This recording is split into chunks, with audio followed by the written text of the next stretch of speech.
How are you? Fine? Hello? Okay, so the thing is, I'm the last one to do the workshop today, right? So you've been here all day, you've been, fed enough food. So what we're going to do first is a physical exercise. Fresh body, fresh mind, the discipline. So could you please all stand up? It's fitness time. Okay, so I'll show you what you need to do. I will wait for everyone, don't worry. So what you need to do is raise up your hand like that. Raise up your hand. Okay, cool. Good, good, good. And start to clap. Clap, clap. Thank you very much. So, I always send these pictures to my boss, and I tell him, look, another standing ovation. And he's like, how do you do that? I'm like, well, Okay, so on a more serious note, hello everyone. My name is Tamas, and I work as a developer evangelist for a company called Cloudinary, and I also founded a training company called Full Stack Training. And today, if I just go back to this slide, we're going to talk about this concept called adaptive image loading in order to achieve better performing websites. Okay, so in light of this, before I get started, I want to ask you a few things. So first of all, who's here familiar with progressive web applications? Okay, a few of you. Service workers? Okay, Workbox.js? Okay, one.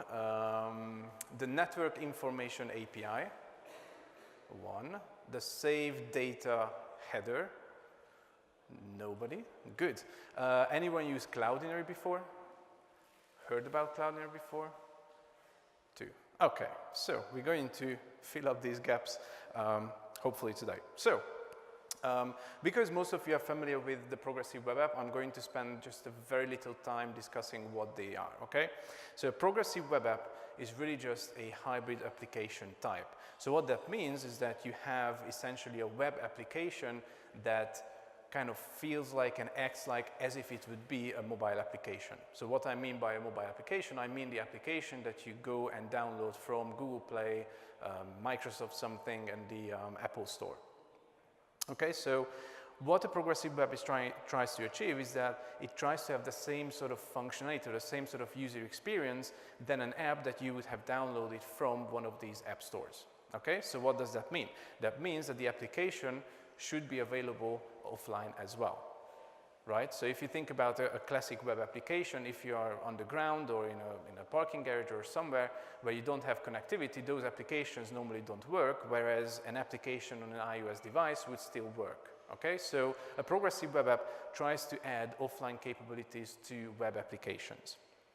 Another thing that progressive web apps do is try to send you notifications, okay? So they have this notification API thing whereby you have this application on your phone, which is a web app, but it still allows you they still send you notifications, just like a normal app would do that you installed from an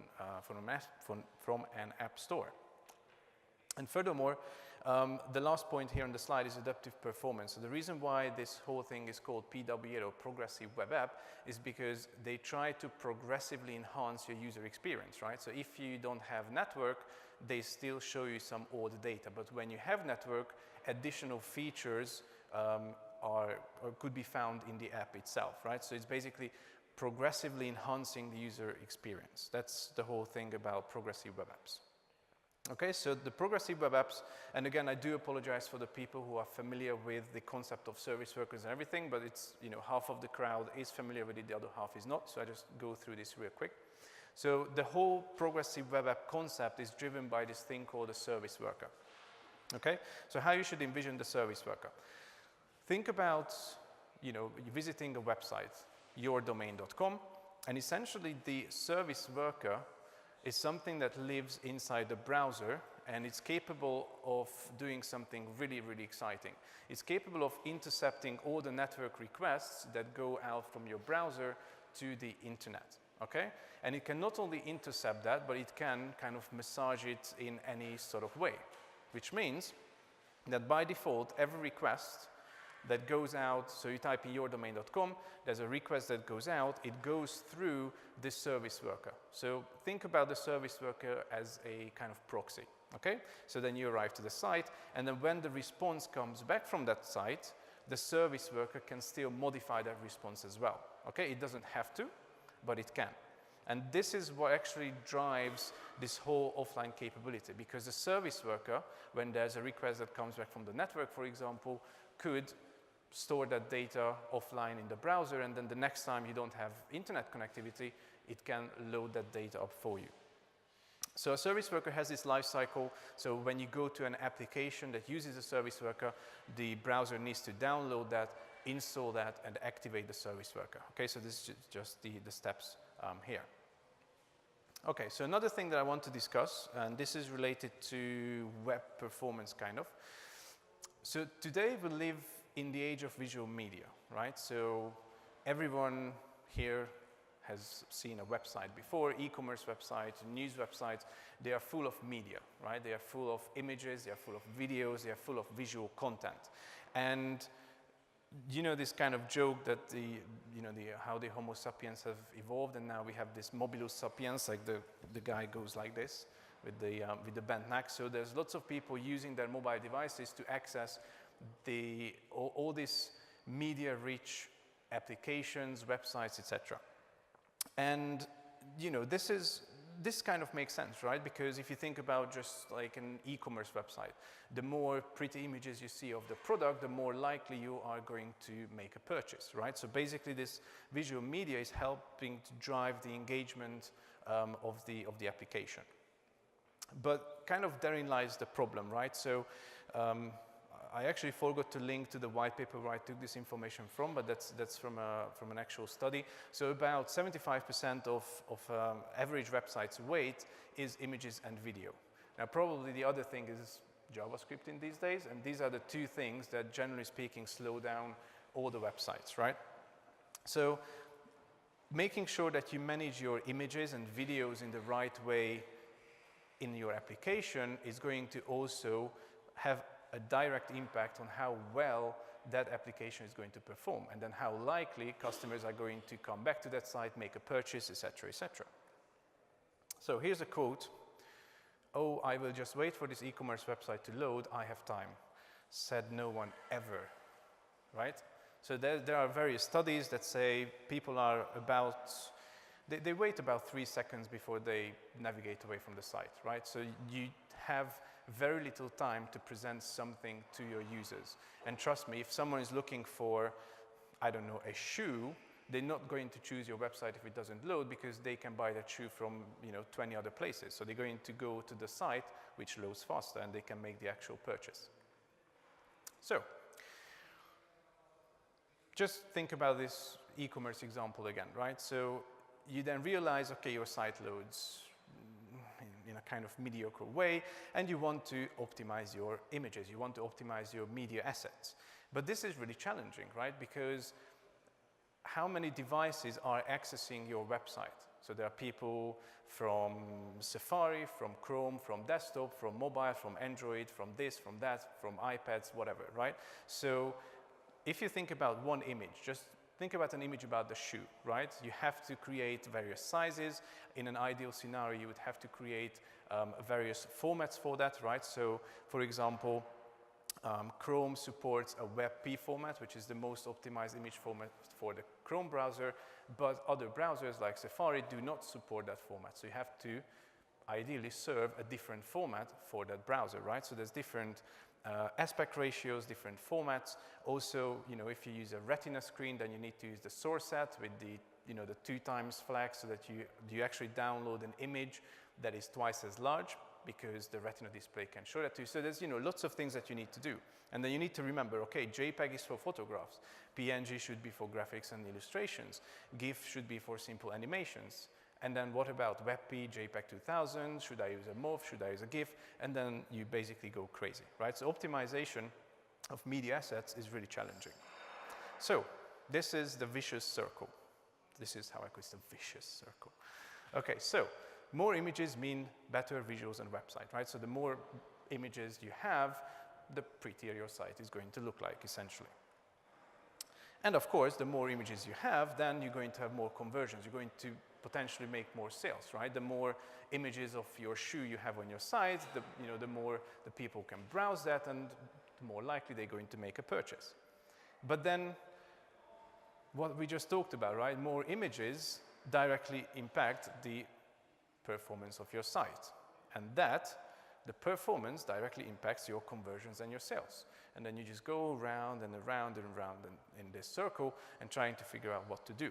So, enter Cloudinary and some other things that we're going to discuss. So just very briefly, so Cloudinary, as I said, is a company that I work for. We do store media assets in the cloud, and then we offer optimizations, transformations, and all sorts of very, very interesting things, which I'm going to demo to you in just a second. So essentially, you upload a single asset to Cloudinary, and then we can derive various other assets from that, and then you can serve that up. So you basically work from one single sort of raw original image, and then Cloudinary derives whatever you need from that image. And I think there's a quick demo for here. Right, so.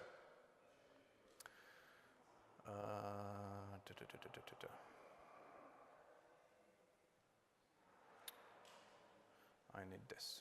Okay, so what we have here, and I'm going to zoom in for you. So what we have here is this image, right? This is, I uploaded this image to Cloudinary, and then once you upload the image, you get this URL to access it. And the URL is image upload and then the name of the file, okay? So there's no modifications to this. This is what I'm going to now refer to as the raw asset or the raw image, the original image, okay? So this is a JPEG image, and if I go to the network tab, hit refresh real quick here, I want you to remember this size, okay? 500 and, for the sake of the argument, let's say 570 kilobytes, okay? So this is our image. So what I'm going to do, and I'll do it in a tricky way so that you don't see something there. So what I'm going to do, I'm going to make one little change here, Q_auto. So Q_auto is short for automatic quality. So when you add that little, let's call it a flag to the URL, then you send some information to Cloudinary, and we will do some transformation on the image server side, so in our cloud environment, and then serve you back the image.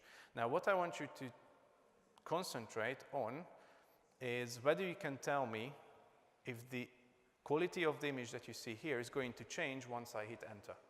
Okay, so everyone is looking at that image now. Okay. Any difference? No, right? There shouldn't be, because there's no difference, okay? So if we take a look at the network now, the size is only 44 or 45 kilobytes, right? So that's a lot of savings. So what happened there? So Q_auto is a special flag that basically runs an algorithm through the image, and it reduces the visual quality of the image in a way that is not affecting the human eye. So it's not visible to the human eye, right? So we can save a lot in JPEG images and still render a visually nice image, even on, on a retina screen and out there, and you don't see the difference. But there's a very, very big difference in the size of the image, right? Which is now, instead of 470 or 560 or something, it's now 44. But remember what we said, right? So this is, if I just take a look at the headers here, this is, where is it? It's a JPEG image, right? If you look up the various image formats, then I forgot to ask, has anyone heard about WebP before? WebP and WebM? Few of you. Okay, so WebP and WebM are two formats from Google. They basically offer better compressions for images, right? So WebM is for videos, WebP is for images. So theoretically, what we should do, because we are in a Chrome browser, we should somehow serve a WebP image instead, right? So how do we do that? Again, I'll come back here. I'm just going to add yet another parameter, which is going to be fauto. So fauto is another special flag that is going to take a look at the browser where you're requesting the image from, and then it's going to serve the best image extension for that browser. So even though this image is still going to have the JPEG extension, when we take a look at the headers now, we now get back a WebP. right? Now, if I would do the same in, let's say, Safari, which does not support WebP, it's still going to return us an image JPEG. So why did we do this? It's not just a matter of the content type, but remember, we started from 500 and something. We reduced the size to be 44, and now we are at 27. Okay, so this is now 27 kilobytes only in size. Now, another interesting thing, and actually I did a talk yesterday about this, and it was really interesting. I was demoing a completely separate application to someone where I was generating sort of, this thumbnail profile image like pictures of people, just like, a little round circle thing with a zoom on the face, that you get in most social media things when you upload a profile image. And then I asked the audience, how do you think I did that? And half of them just shouted at me saying, oh, CSS, radius stuff. And I was like, no. And the reason why you shouldn't do that is because you really need a small part of the entire image, right? So if I were to generate a profile image, I would just need this face area, right? So there shouldn't be a need for me to download even this 27 kilobytes and then modify the image with CSS, okay? So what is much better is to add something like a width of 200. Okay, so this now generates an image on the server side and sends that image to us. Okay, so we probably did some savings again, so we are now at 3 kilobytes. Okay, so remember we started from 570. Furthermore, and I just showed this to you for fun, you can do things like crop thumb with the gravity on the face, and then let's do a radius max. And now I have my profile picture, okay? I could fix that a bit more and say height 200 as well, and then it's going to be a round profile image, right? With a size of 6 kilobytes in total. And this is the image that you would serve, right? So think about when you have an image and you apply CSS to it, you would have had to download this 570 kilobyte image, whereas now, even without CSS, you now just download 6 kilobytes, okay? So I know we are talking about a couple of 100 kilobytes here, but then multiply that by 10 for 10 different images, and now you get a much bigger number. Okay, so Cloudinary demo out of the way. Everything makes sense so far?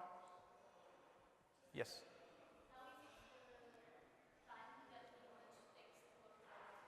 How? I can't hear you, sorry.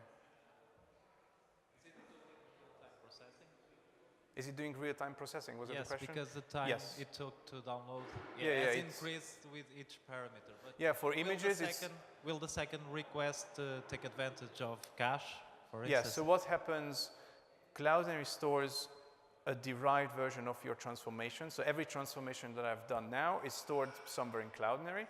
And then the last one is also pushed out to reuse multiple CDNs, so it's available at the edges on the CDN. So the next time I will request it, so 453 milliseconds, now it's 21, right? Because it's now coming back from the CDN. And you can invalidate it, and there's all sorts of things that you can do. Right, so quick demo out of the way. Ooh, nice. Okay, so Network Information API. I think there was one person, no, there was no one, right? Network Information, yes, one person who heard about this. So the Network Information API is one of the web APIs, okay? So I want to say it's a recent addition to the web APIs, but that's not true. It's been around for a while, but nobody used it. But essentially what it allows you to do is it allows you to, well, not scan, but to get information about the system's network connection. So what does that mean? It can basically detect whether I'm using a cellular connection or a Wi-Fi connection. And if I'm using a cellular connection, it can tell me whether I'm using 2G, 3G, or 4G, or what kind of speed I'm using, okay? And this is very important because once I have that information, I can do a lot of interesting things with that. Workbox.js. Again, a couple of you heard about Workbox.js. So the thing with service workers is that they are cool, and if you've written Serviceworker code or have worked with service workers at all, then you know that it's, the caching and everything, it's full of these events and callbacks and crazy stuff that you need to deal with. And creating a larger application using service workers is relatively difficult. And Google also saw this, so Workbox.js is actually a product of Google. So Workbox.js is a set of libraries that basically, you can think about them as a wrapper around the Serviceworker API. So basically they allow you to write progressive web apps without having to touch service workers directly, but instead you can use this higher level API, which basically allows you to cache something. It's just a matter of calling a method, okay? Whereas writing some raw service worker code, that would be 6 or 7 lines of code, okay? So it's a really a good set of libraries. You need to write less code. You can, think about the structure of application in a more logical way. And yeah, it's just a great addition to this whole progressive web app thing. And why are we going to talk about that? So why do we talk about Workbox.js? Is because Workbox.js also supports plugins. So you can create your own plugin to achieve some sort of functionality. And that's what we're going to do towards the end of this workshop as well. So again, if you're new to the progressive web app concept, you can create a progressive web app anywhere. So you can just have your own little website and then convert that to a progressive web app. If you're using any of these frameworks, and probably the others as well that I didn't list, they have support for progressive web applications, okay? And they support it via various plugins. So for Angular, there's the Angular/PWA. For Ionic, well, Ionic is based on Angular. So for Vue, there's the CLI plugin PWA. So all you need to do is install these plugins for the project or the framework that you work with, look up the docs, and then in pretty much a couple of lines of code, you can enable progressive web app support for any type of application. And quite interestingly, I don't know if you've heard about this in the news, but I think this happened maybe a month ago or a couple of months ago, but Google said that their Play Store is now open for progressive web apps as well. So what does that mean? That means that up until now, the Play Store only had Android apps that were written in the appropriate framework and library, right? But now, if you have a progressive web app, you can also add that to the Play Store. So that's, I think, quite an exciting thing. We'll come back to this later. So, actually, I have a funny slide because I have to put this on. So now we're going to code. It's funny, come on, no one's laughing, okay. I did this because, live coding on stage, that's panic kind of thing. Now, anyone wants to follow this with me, you can do that by, not here. Sorry, let me cheat and grab this link from here. So you can go to this repository, and obviously there's a link to this repository in the slides, so you can follow this with me if you want to. So TPIROS, that's my GitHub username, and /pixelscamp. Okay, and there are 3 folders in there: Cloudinary Workbox example, Cloudinary Workbox plugin example, and then saved data. Okay, so we're going to go through these 3 sort of sample applications now, starting with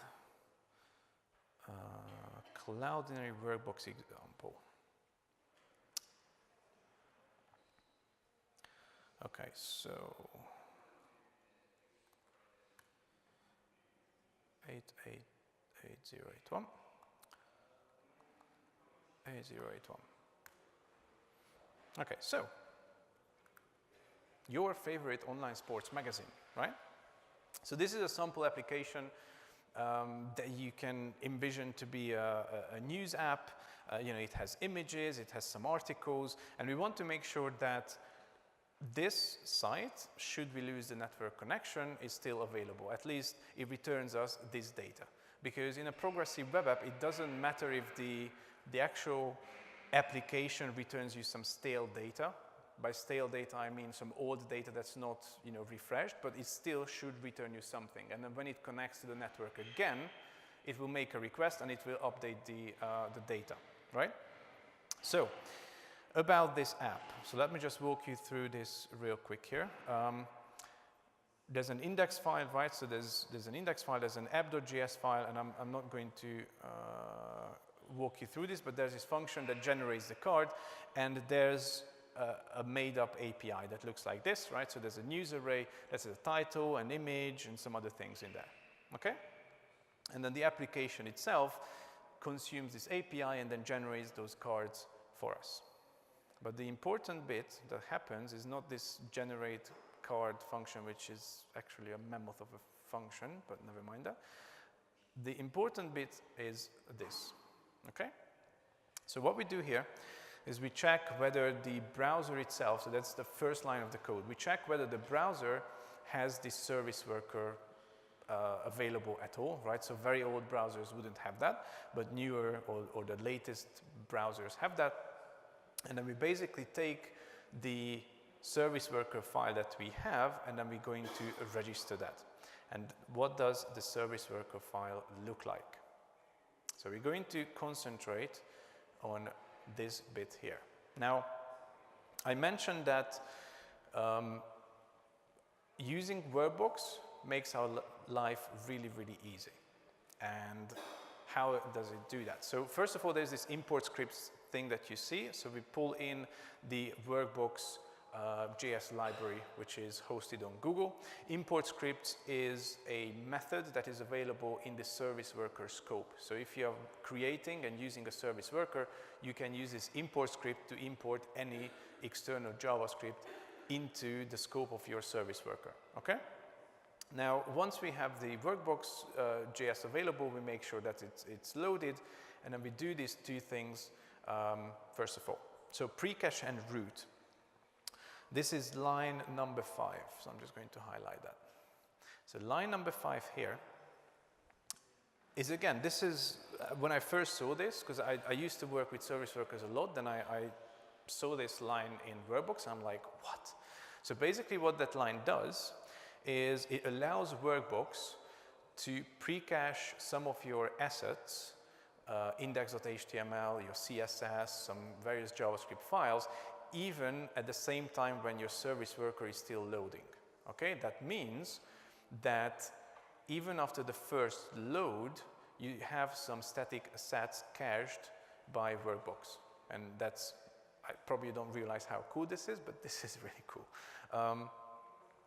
But the second bit is using a Workbox strategy.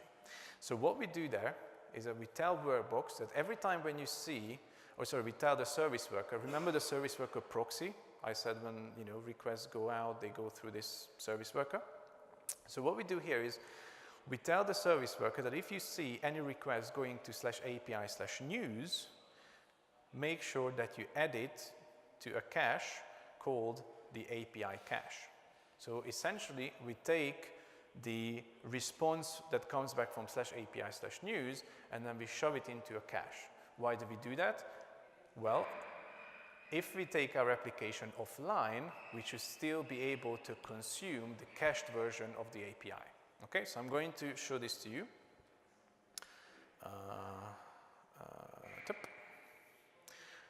Okay, so most of the time when you work with service workers and Workbox and progressive web apps, use Chrome because they have all the DevTools capabilities that you can leverage to utilize throughout your development cycle. There's this tab called Applications, and in there we have this cache storage. And if you take a look at, we already have this API cache right here. So if I click on that, what you see here is that we have cached /API/news. And I can click on that. Let's just hide this for now. And basically, the content of the cache is exactly the same that you saw in the JSON file, right? So it cached the entire response from /API/news. So that means that if I now go offline, okay, so no network, I'm riding the underground, and then I load this, still works, right? Why does this work? Workbox says, okay, so I don't have network. Let's check the cache. Do I have something that looks like /API/news? Yes, I do. Read the content, serve it as if it would be coming back from the network. Okay? Now, why do we still see the images? Why do you think? Because this is supposed to be a workshop, so let me ask you a question as well. So why do you think we see the images? Because they were pre-cached. Yes and no. They were cached. Not pre-cached, but they were cached. Yes. So that's the other part, which I didn't show yet. So let's take a look at here. Sorry, back here. If you notice, all these images are coming back from Cloudinary, okay? And I deliberately left the URL of these images to be the, you remember the original raw asset URL thing without any flags or modifications? Wouldn't it be nice that even if the user forgets to add F-auto and Q-auto and all these wonderful optimizations that Cloudinary is capable of, wouldn't it be nice if you would kind of forcefully, in a sneaky way, add those in, right? To help a better performing app. But turns out we can, of course, do that. Why can we do that? Remember the Serviceworker proxy, it can accept, intercept requests going out and responses coming back in. And the beauty of Workbox.js is that they allow you to write pretty much anything that you please with regards to how you want to manage these requests and responses. Let's start with this bit here. So we tell Workbox that we want to register this route. So every time when there's a request going out to res.cloudinary.com, we want to do something. What do we want to do? We want to create a cache called Cloudinary Images, and then we want to load two plugins. We want to load this thing called the Cloudinary plugin, and we also want to, we also load this exploration plugin, which basically says you can store up to 50 images in this Cloudinary image cache, because you also need to be aware of the fact that the browser's cache that we are utilizing has its limits. Okay, so you can't just keep on adding assets to it because it's going to grow too large. So I thought, 50 is a reasonable default. So 50 images can be stored in the cache, and then purge on quota error true means that if we reach more than 50, it's just going to delete the oldest one. So it's going to be rotating like that, okay? So what does the Cloudinary plugin do? I'm just going to concentrate on one part of it. So it's going to say, if I see a JPEG, a PNG, a GIF, or a WebP, then I do some manipulation, and we ignore this bit. And this is the important bit here. We basically add some additional parameters to the request that goes out, and then we rebuild the new request. So that's line 41. So line 41 is rebuilding the original request. So it sends the original headers, but it sends a new URL. So it basically adds something to that URL that goes out, right? So this is, Serviceworker acting as a proxy. And now comes the interesting bit, which is this bit right here. So I mentioned the Network Information API. So the Network Information API is also available via the navigator, it's available via navigator.connection or navigator.connection.effective-type. So we need to make sure that we check for those, because some browsers may not have support for that. But if they support it, we have this nice little switch statement here. So we say if the connection is 4G, then we're going to add Q-auto good. I'm going to show those to you in just a second. If it's 3G, we're going to add Q-auto echo, and if it's 2G or slow 2G, we're going to add Q-auto low. Where are we going to add that? To the request that goes out, okay?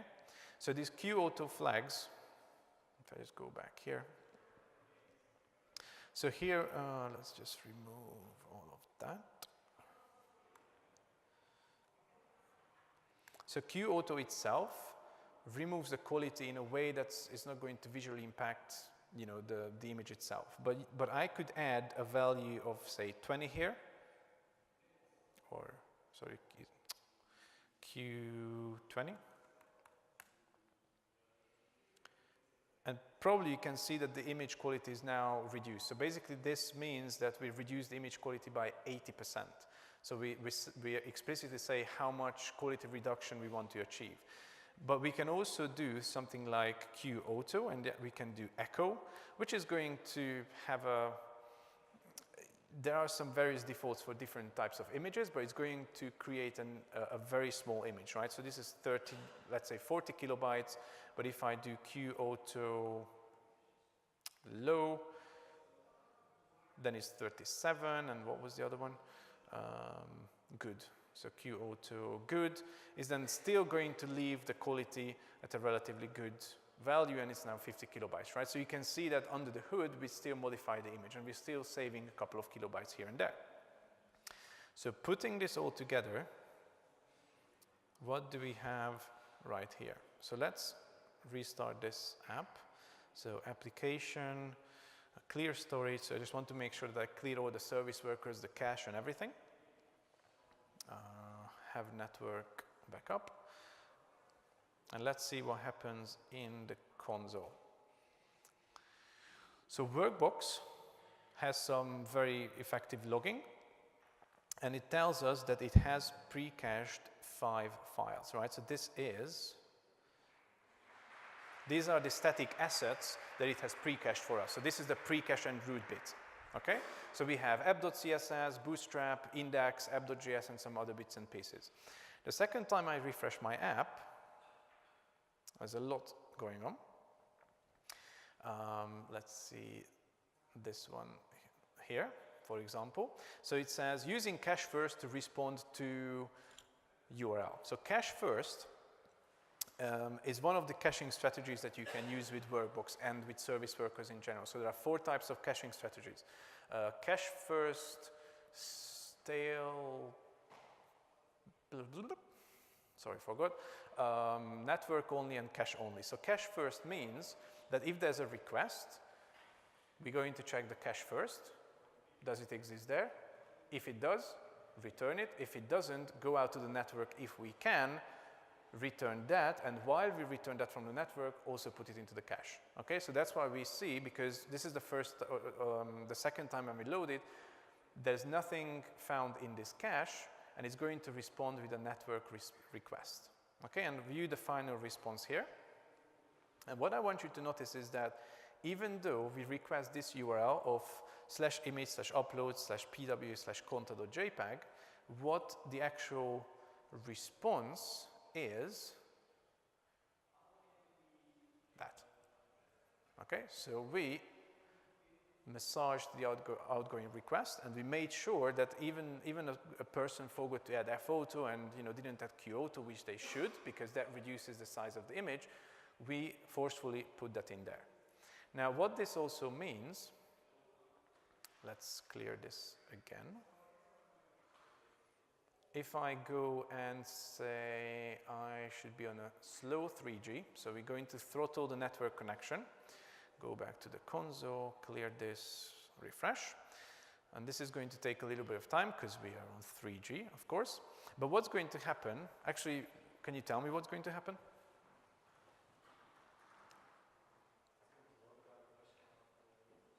Yes. It's going to use the network information API. It's going to realize that we are using, so that's the first time we load it, the second time.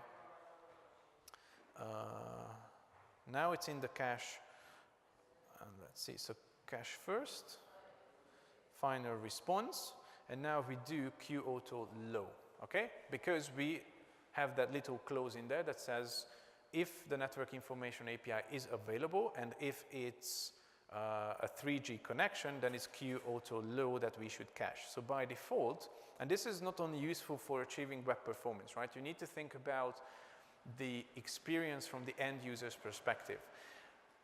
If they are using a 2G connection or a 3G connection, you can almost assume that they may not have the latest and greatest of device, which also means that that device may not have a lot of storage space available. Therefore, this also helps because now we reduce the quality of the image, and therefore we have also reduced the size of the image that we are storing in the cache. Okay? So that's another thing to think about. Does this make sense so far? Clear as mud? Awesome.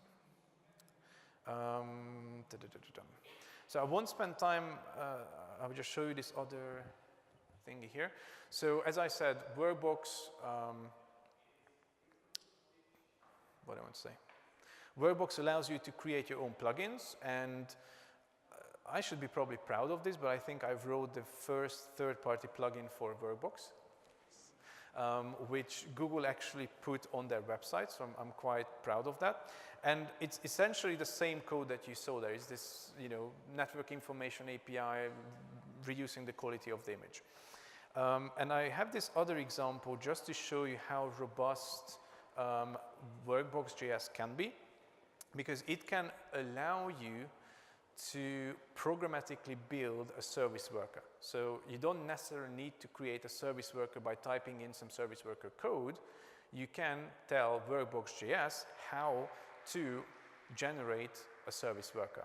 And there are a bunch of examples, and I have, I don't know, some people use Gulp, some people use Webpack, and some people use Rollup and all these others. So I created 2 examples, one Gulp, one Webpack.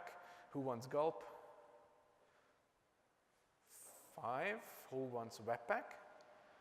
Oh, 5, come on. We do Gulp, sorry, it's there. So what happens is we basically take this Cloudinary plugin. So this is the third-party plugin that I've wrote, and it has that switch case statement with the network information API, okay, and some additional Workbox-related stuff. And then we have this task here called generate service worker, which again, Workbox not only, as I said, Workbox is a set of libraries, and then it has an entire library on generating a service worker. So that's what Workbox build is called, is doing. So Workbox build.generate service worker allows you to specify the details of how your service worker should look like. So you say, what scripts should I import into the service worker? Should I do runtime caching, cache options, etc., etc., etc. It's especially useful to remember all the syntax from here and from the Webpack example as well. So just for sake of completion, let me show that to you as well. But it's basically the same stuff, right? So copy this, all these patterns and settings, and this is for the API, this is for the image cache. So it's important to remember this pattern because most of those plugins that I mentioned for these frameworks, for Angular, for Vue, and for the others, they also use, so they not only use this PWA support, but most of them also use Workbox. So Vue definitely uses Workbox. And when it comes to telling Vue.js how to generate the service worker, it's this syntax that you need, okay? So it makes sense to kind of get familiar with this. But essentially, you have this code, right? And then you run Webpack or you run your Gulp build task. And then at the end of the day, what you get is this complete service worker file that is generated by Workbox.js. And once you get familiar with this, you will see that it's kind of the same stuff that you wrote or I wrote before by hand.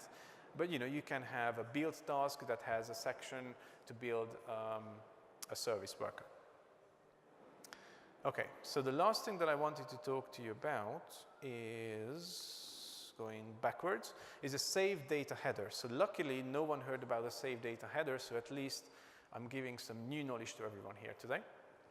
So the save data header is something, it's part of this, I think it's a proposal that is called client hints. What does that mean? So save data is essentially a mode that you can enable in Chrome browsers and on Android devices. Now Safari has removed this feature. I don't know if, or iOS has removed this feature. I don't know if they're going to put it back.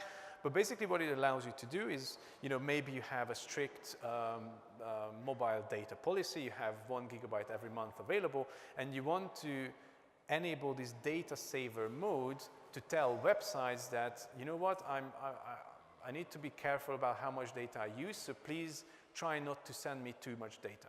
Okay, and then if the website is written in the right way, they can listen to this save data client hint, and this is why it's called a client hint, right? The client is hinting you that, hey, I don't want all your data just a bit, right? I don't want the images, I don't want the videos, that kind of stuff. And there are two ways that you can detect this save data header. Okay, you can detect it in the client side, and that's what, where's my screen? That's what you see in the bottom here. So if connection in navigator, then connection dot save data is true, then do something. So if the save data header is there, and if it's set to true, so it exists, then you need to do something. But we know how, you know, client-side JavaScript sometimes fails, sometimes doesn't work, sometimes doesn't load, sometimes JavaScript is disabled, so it's not good practice to rely on that. Instead, and this is the good thing about this save data header client hints at the first place, is that you can make this detection at the server side as well. Okay, so how does that look like? So that's the third example that I have here. I used Express. Okay, so Express, if you work with Node and JavaScript, you would know this, but other any other programming language with any other web server can achieve this as well. Okay, so in fact, I think the example on Google's website is using PHP. So there you go. It doesn't matter what you use. So it's very, very simple, right? What we have here is if there's a save data header, as part of the request comes in. So if it's on, so its value is on in server side, then we have this thing called save data set to true, otherwise it's set to false. And then we're going to, so I don't know how much you guys are familiar with Express and Pug and Node.js. Oops, okay, a few of you. So basically Pug is a templating language for Node.js, and it allows you to render a website, okay? So we're going to render this index page, and we're going to add this save data to it. So essentially, we're going to render two versions of this hypothetical website. One that knows about this save data header and does something about it. And then when we switch it off, it does something else. So I'll show you what I mean. Node, I think I need to maybe shut down that one, start this one, nodes, app.js. Magic happens on port 3000. Okay, so I'm going to use Chrome here, and I downloaded this extension, I think is this one. Is a data saver extension, right? If I check that, then the save data header is going to be on, unchecked, it's off. Okay, so let's see, it's unchecked now, so I can use all the data that I want. So, okay. Here's a hypothetical article. Okay, so there's a video, people are clapping, and I'm, you know, maybe on my browser taking a look at this, right? So see what happens if I request the site with save data header. And I left this probably for debugging purposes. That shouldn't be there, but at least you can see the value of the header up in the corner right there. Okay, so what happens when I have saved data?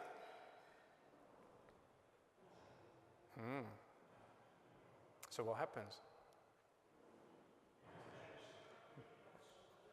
No video, right? So how can I do this? What do you think how it's done?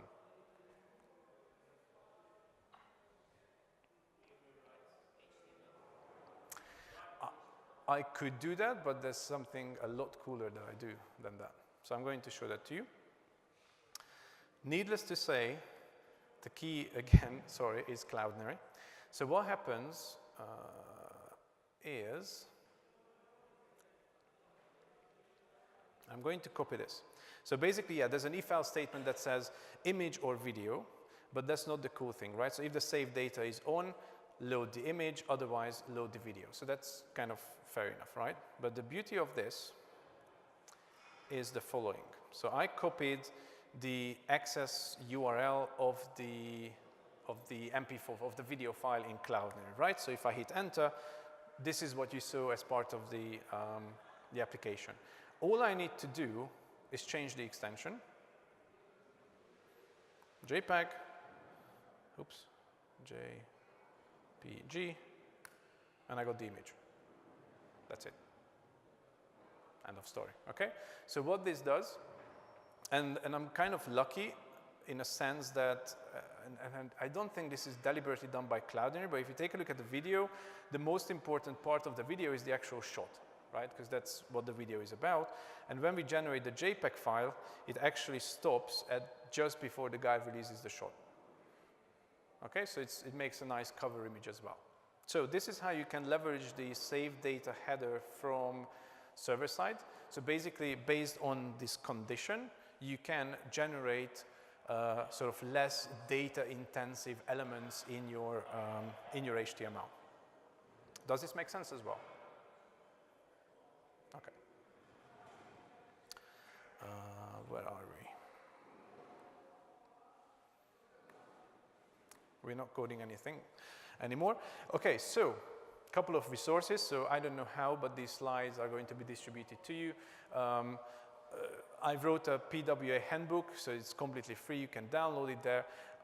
All the concepts that I talked about, I also have a blog series about this. I think it's about 3 or 4 blog articles, you know, discussing the QAuto, the network information API, and also my experience in working with Google and creating this plugin for Workbox.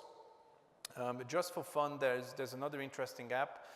So if you're especially a React developer, that's very useful. So it's a offline progressive web app that uses the built-in camera. So what happens is that if you are offline, we still allow you to take a picture of yourself, and then that image gets uploaded to Cloud and when you go online next. Okay, so there's some listeners and some very interesting things that go on in there.